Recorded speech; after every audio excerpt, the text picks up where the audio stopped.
நாளை மறுநாள் திரு விஜய் முதலமைச்சராக பதவியேற்கிறார்.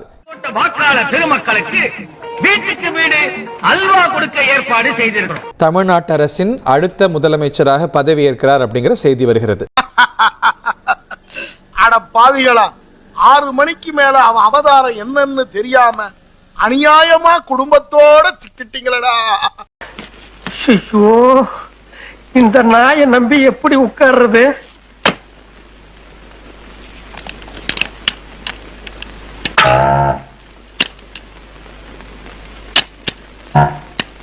ஏம்பா, இவன் ஐஸ் வித்த பையன் டிரைவரா போடாதேன்னு முதல்ல சொன்ன கேட்டியா? பாரு, எது எங்க இருக்குன்னு தெரியாம தேடிட்டு இருக்கான்பா. எத்தனை ஒரு பஞ்சாயத்தடா முடிச்சு வச்சு பாரு, நமக்காக அம்பட்டு பெண்ணும் பிள்ளை குட்டியோட வெயில்ல காத்து கிடக்குறாங்களே. தமிழகத்துல தொங்கு சட்டசபை அமைந்தால் என்ன ஆகும்?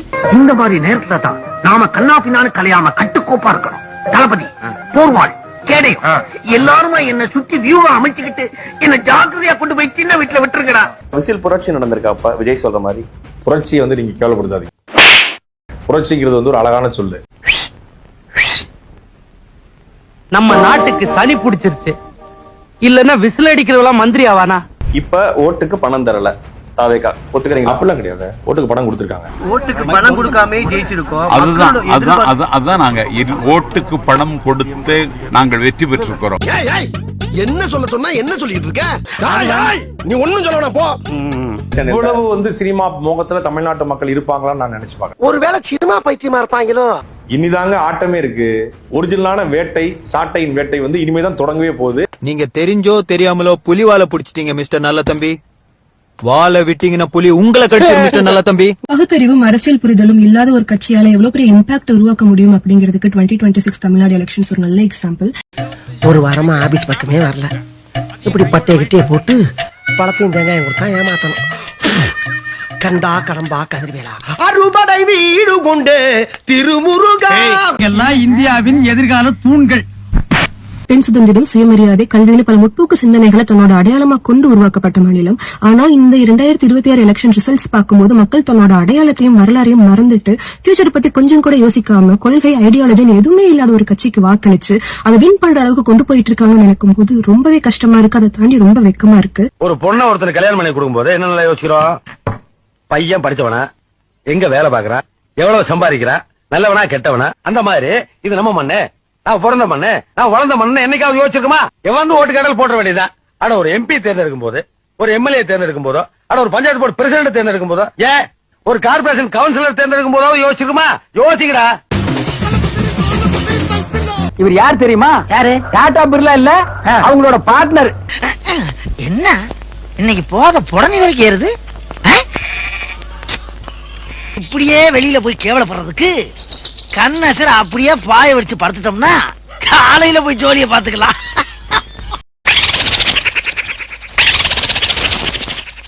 ஆமாமா, நேத்து குடிச்ச சாராயம் இல்ல சாராயம், அது ரொம்ப மோசமான சரக்கு, எகிரி அடிச்சு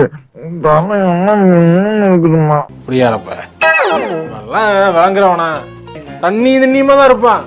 தண்ணியாதான் அவன் தண்ணி தான் ஓடுது, உடம்புல ரத்தம் ஓடல, சாராயம் ஓடிக்கிட்டு இருக்கானு தெரியுமா உனக்கு? முதல்ல பாத்தீங்களா, ஒத்த எலும்பு வச்சு நெளியறத ஒடிஞ்சிரும்டா. உட்கார வச்சு பச்சை மிளகாய் கிள்ளி தலையில தேய்தேன்னு தேய்ச்சு விட்டுருவா. ஐயோ பாவம், எரியுங்க. எரியுமே, இந்த நாய் நாட்டுல இருந்தா என்ன, எரிஞ்ச என்ன? இவருக்கு வாக்கு செலுத்திய யாருக்குமே வேட்பாளர் யாருன்னு தெரியும்.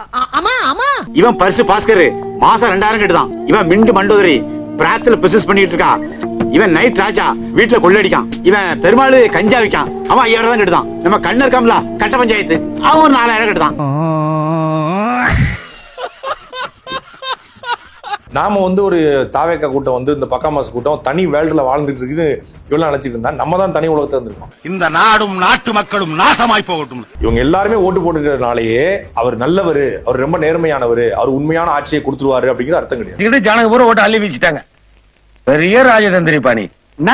தாந்திரியும் இல்லைங்க, மூந்திரியும் இல்லைங்கண்ணா. இங்க இருக்கிறது வெள்ள மனசுங்க, அப்படியே அள்ளி ஜனங்கட்டு விட்டாரு, முத்திரையை குத்தி போட்டாங்க. சரி, போய் லட்சியத்தை நிறைவேற்றுவாங்க. என்னங்க லட்சியம்? ஆனா அம்மனை கல்யாணம் பண்ண அரசியலுக்கு வந்தீங்க.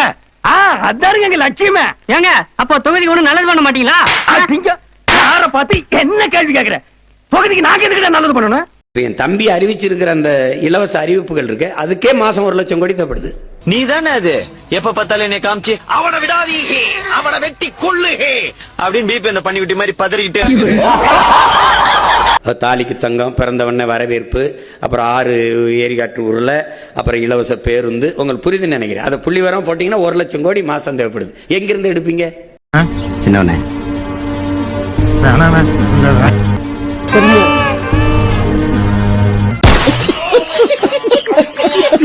சில்லறை பயல் சீமான் பெரிய மனுஷனே நீ எல்லாம் ஒரு மறுமண மரியாதை இல்லாம பேசி இருக்கு. என்ன இது கேட்க மாட்டேயா? பேசாம போடா, அவன் என்னையவே மரியாதை இல்லாம தான் பேசுவா.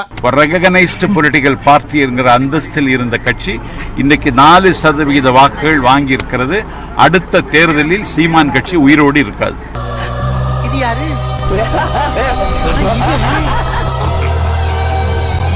இவனுக்கு யாராச்சும் சான்ஸ் கொடுங்கயா பாவம். இன்று உலகையே ஆட்டி புடைத்துக் கொண்டிருக்கும் ஒற்றை வார்த்தை தற்குறி.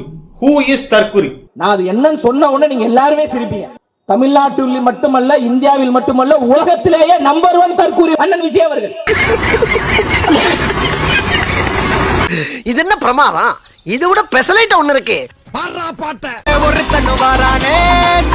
எல்லாரும் பாக்குறாங்க. அவன் கிடக்குறான் லூஸ் பஸ். யாரு? நாங்களா?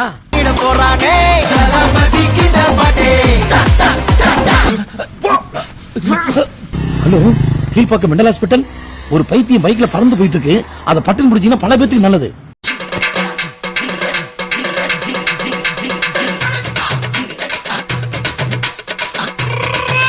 இந்த நாய்ங்க பண்ற இம்சை தாங்க முடியல. எங்க அண்ணன் விஜய் வந்தா பெண்களுக்கு பாதுகாப்பு கொடுப்பாரு அப்படி சொல்றாங்க இல்லையா? அப்போஸ் அப்போஸ்ங்க, அப்போஸ்னா ஆமான்னு அர்த்தம். 200% பாதுகாப்பு கிடைக்கும். ஏன்னா பெண்கள் பாதுகாப்ப தனி இலாக்காவா நம்ம முதல்வரா வர போற எங்க அண்ணன் விஜய் வந்து தனியா அந்த இலாக்காவை கவனிக்க போறாரு. நிச்சயம் பாதுகாப்பான ஒரு மாநிலமா தமிழ்நாடு இருக்கும்.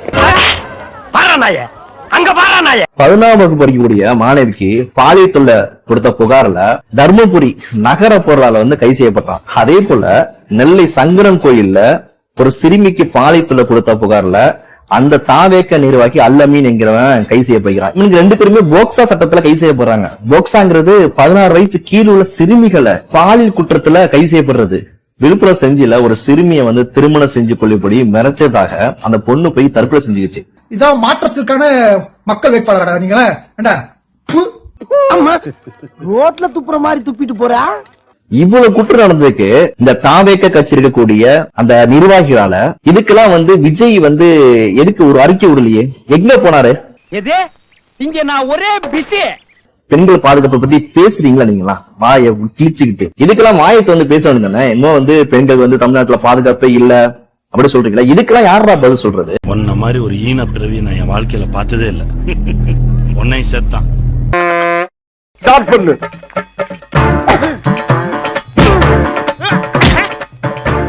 இங்கிட்டு வா. அப்படியா?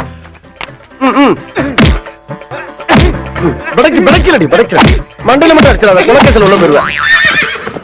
சரியா? உங்க வீட்டு பிள்ளையா நினைச்சு எல்லாரும் என்னை மன்னிச்சிருக்க.